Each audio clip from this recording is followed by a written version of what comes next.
जय साईं राम। आपकी Sai aunty channel के माध्यम से नहीं, आज साईं आंटी मोटिवेशन के माध्यम से आपके रूबरू हैं। तो साथियों, उसमें हम ऐसी बातें करते हैं आज जिसको करने से हमारे मन को बहुत शांति सुकून मिलता है, हमें अच्छा लगता है। हम अच्छा जब सोचते हैं ना साथियों, तो हमारे साथ अच्छा होने लगता है, ये आप जानते हैं। लेकिन कभी कभी बहुत छोटी छोटी बातें हमें बड़ी बड़ी खुशी दे जाती हैं। आजकल साथियों, सबका जीवन बहुत तनाव भरा है। हर व्यक्ति को कोई ना कोई टेंशन है।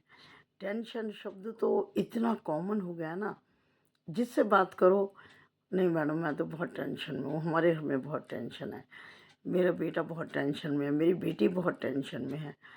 मतलब कि ये शब्द सामान्य सा हो गया साथियों, लेकिन बहुत ही विचारणीय है।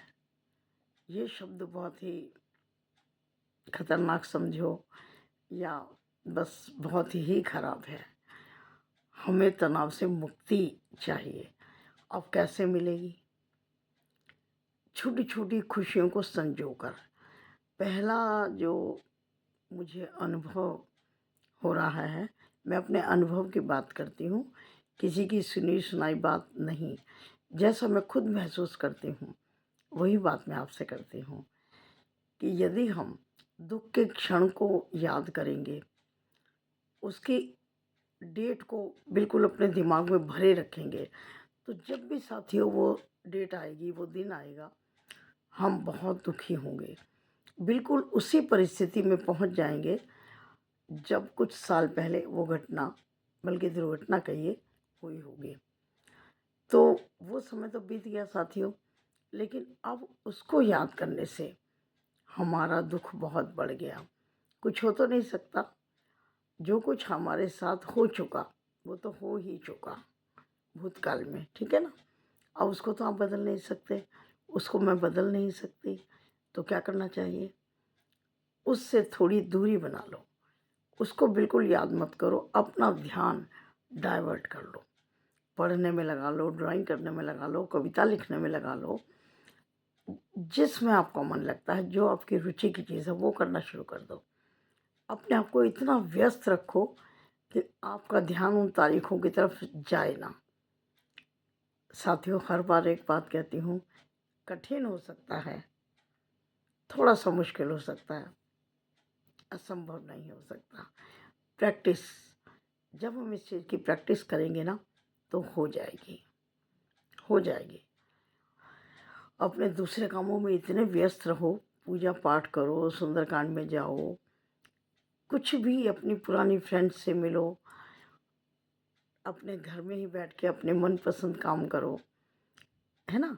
तो हम अपने आप को उस दुख से दूर कर सकते हैं जो अतीत में हो चुका, ठीक है।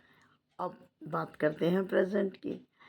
अब छोटे छोटे काम, बहुत छोटे छोटे काम दूसरे की मदद के करके देखिए, बहुत सुकून मिलेगा। जैसे आज साथियों, मैं आ रही थी यमुना विहार से। आज मैं थोड़ी हमारी बहुत ही नज़दीकी मंदिर की सेवादार हैं, बहुत प्रिय हमारी बेटी है गीता पांडे। उसके पापा काफ़ी बीमार हैं, रात को 3 बजे उनको हॉस्पिटल लेकर गए। तो वो बातें करते करते रो रही थी फ़ोन पर साथियों। तो उससे मेरा ध्यान थोड़ा हो ही जाता है, हम इंसान ही है ना, भौतिक प्राणी हैं। तो मैं यमुना विहार मंदिर में दुआ करने के लिए चली गई कि चलो भगवान से प्रार्थना तो कर ही सकते हैं। प्रार्थना तो घर में बैठकर भी हो सकती है, लेकिन मेरा मन हुआ कि नहीं, साईं मंदिर में जाकर ही करूं। वहाँ चली गई। आते समय एक हनुमान मंदिर बीच में आ गया, वहाँ चली गई। अब जब साथी में अपने घर आ रही थी, ध्यान तो थोड़ा मेरा गीता के पापा की तरफ ही था। लेकिन चलते चलते क्या हुआ कि एक काफ़ी बुजुर्ग महिला, मैं भी बहुत बूढ़ी हूँ, मैं भी 70 प्लस हूँ, 70 प्लस हूँ, तो मैं भी वज़न नहीं उठा पाती हूँ। तो वो मुझसे भी ज़्यादा मतलब बूढ़ी लग रही थी और कमज़ोर लग रही थी। उन्होंने सामान उठा रखा था, शायद 4-5 किलो तो होगा ही। अब वो बड़ी मुश्किल से धीरे-धीरे चल रही थी। मैंने उनसे आगे बढ़कर कहा, दीदी लाओ मैं आपको घर तक पहुंचा देती हूँ। तो बोली कि नहीं मैं चली जाऊंगी। मैंने कहा नहीं कोई बात नहीं है, आप मुझे दे दीजिए। मैंने उनका जो था वो ले लिया थैला। वजन बहुत था, सच बताऊं तो मुझे भी लग रहा था। हाथ नीचे लटका के मैं चल रही थी तो मेरे पैरों में दर्द आ रहा था। मैंने उसको इस तरह थोड़ा पकड़ा कि उनको ये ना महसूस हो कि मुझे भी थोड़ी दिक्कत हो रही है। नहीं, मैं अपनी दिक्कत विक्कत सब भूल गई। बस मुझे लगा कि छोटी सी मदद से मुझे खुशी मिलेगी। मुझे अपना लालच था साथियों। सही पूछो तो खुशी तो हमें मिलेगी, हमें स्वार्थ तो है हमारा। तो मैं उनको घर तक छोड़ा। तो फिर उन्होंने कहा कि पानी वानी पी लो। मैंने कहा नहीं, बस अब घर जा रही हूँ। और साथियों जब मैं उन्हें छोड़ के आगे गई तो गली बंद। अब मैं एकदम घबरा गई कि मैं कहाँ पर हूँ, अब मेरा घर कौन सी गली से आएगा। वहाँ पर एक बच्चे से मैंने पूछा, मैंने कहा बिटिया ये तो गली बंद है, मुझे मौजपुर कृष्णा गली जाना है, तो मैं कैसे जाऊँगी। तो उनका आंटी आप थोड़ा बैक जाइए, बिल्कुल सीधे सीधे जाओ और थोड़ी दूर जा कर के लेफ़्ट साइड एक टर्न आएगा, वहाँ मुड़ जाना। फिर साथियों देखो, हमारे टीचर्स के बच्चे तो हमें सब जगह मिलते हैं। तो 3-4 बहनें थी शायद वो। तो अंदर से जब एक लड़की आई देख कर के भाई कौन है, क्या बात कर रहे हैं, उसने एकदम बोला, अरे चंदेल मैडम। मैं उसको देखती रह गई। कहने लगी, मैडम आप तो हमारे टीचर थे। बहुत अ, मतलब पुरानी बात होगी, लेकिन वो शायद मैरिड थी, घर आई होगी अपने। एकदम उसने मुझे पहचाना, बहुत कहा आ जाओ आंटी, आ जाओ मैडम। तो कहना क्या चाहती हूँ कि थोड़ी सी दिक्कत हुई मुझे, ऐसा नहीं कि नहीं हुई, लेकिन मुझे खुशी ज़्यादा मिली कि वो महिला बड़ी अच्छे से शांति से अपने घर पहुंच गई। कुछ काम नहीं था। अपनी तारीफ नहीं कर रही हूँ साथियों, मैं एक बता रही हूँ कि अगर छोटा सा भी काम हम करेंगे उसकी खुशी हमें बड़ी मिलेगी। और ये भी तरीका है अपने को तनाव से मुक्त करने का कि दूसरों की मदद छोटे छोटे रूप में कर दो। अब जैसे रिक्शे में बैठ कर आते हैं, रास्ते में कोई जूस वाला दिख गया या छोटी मोटी कोई चीज़ है, उसको लेकर के दे दो। देखिए आप उसकी आंखों की चमक देखिए। अभी एक दिन पहले रिक्शा में आ रही थी मैं, 20 रुपये किराया लगना था बच्चों। तो एक बिटिया थी, जॉब से आ रही थी शायद, तो रात के 8-9 बजे का टाइम होगा। तो उसके पास 200 का नोट था। अब वो भैया से, रिक्शे वाले से बहुत कह रही कि भैया मेरे पास नहीं है खुले, मेरे पास नहीं है खुले। अब वो बेचारी इधर उधर परेशान हो रही थी, किसी दुकान वाले के पास जा रही थी, कोई दे ही नहीं रहा था उस दिन। तो मैंने उसको कहा, मैंने कहा बिटिया मत परेशान हो, कोई बात नहीं, 20 रुपये की बात है, मैं दे रही हूँ। मैंने साथियों उसके 20 रुपये दे दिए। ठीक है। अब आपको ये ना लगे साथियों कि मैं अपनी तारीफ कर रही हूँ, मैं वो नहीं बता रही हूँ।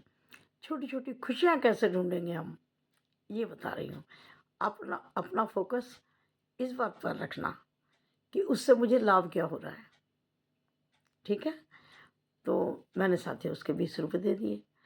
अब वो बच्ची मतलब बहुत जैसे समझो कि बहुत ही आसान मान रही थी। आंटी अपना नंबर दे दीजिए, आंटी मैं पेटीएम कर दूंगी, मैं पेटीएम कर दूंगी, आंटी मैं पैसे दे दूंगी, गूगल से भेज दूंगी। मैंने कहा बेटा मेरा कोई एटीएम और पेटीएम नहीं है, ना मैं कुछ इस्तेमाल करती हूँ। कोई फ़र्क नहीं पड़ता बच्चे, कोई फ़र्क नहीं पड़ा।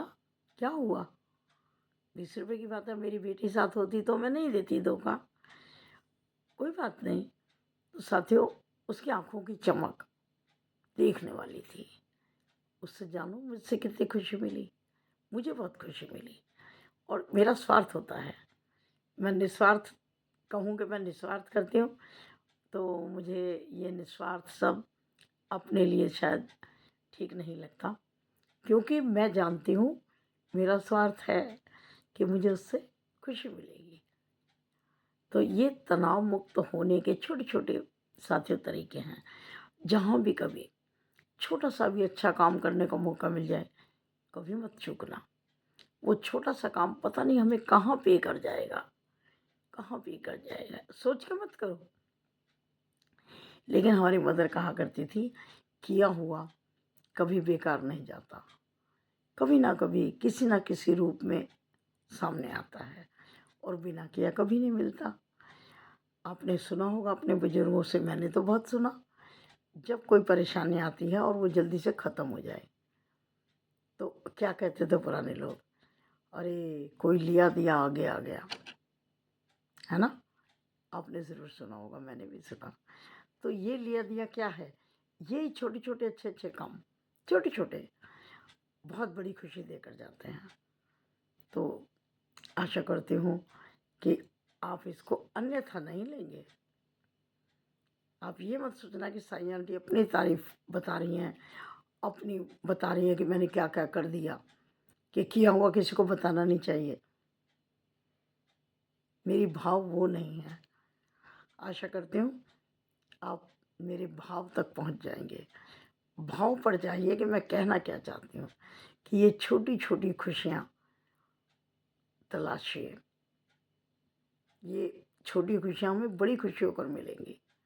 ठीक है? तो चलती हूँ।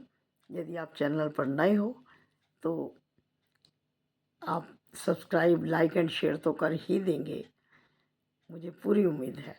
क्यों? क्योंकि आपने साईं आंटी चैनल को बहुत ग्रो किया है, उसे मुझे आपने बहुत बहुत प्यार दिया है, दिल खोल कर प्यार दिया है। तो आप यहाँ भी देंगे, मैं जानती हूँ। चलती हूँ, फिर मिलती हूँ किसी अन्य वीडियो के साथ। तब तक के लिए जय साईं राम, नमस्कार, खुश रहो। आपके लिए बहुत सारी शुभकामनाएं।